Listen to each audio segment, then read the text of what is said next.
কাকু কি করলা কাকু? তুমি আজকে 3টা ম্যাচে প্রথম ম্যাচ একটু ভালো খেলেছো, তারপর 2টা ম্যাচে একটু ছক্কা।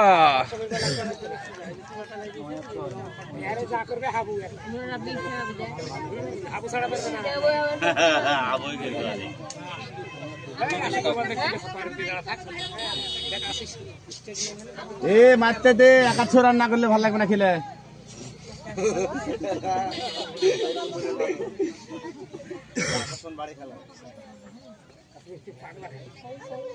ও বল রে বল, আবারও ছক্কা।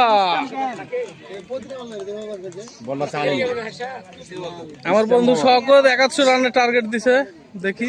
হ্যাঁ 100 রান প্রভাতের সাথে খেলতে 100 রান করলেও প্রভাত জিততে পারবে না। দেখা যাক মানে কি, তুমি দেখো এই মুহূর্তে আমাদের কই, আমাদের নহানা করে বাঁধন আউট।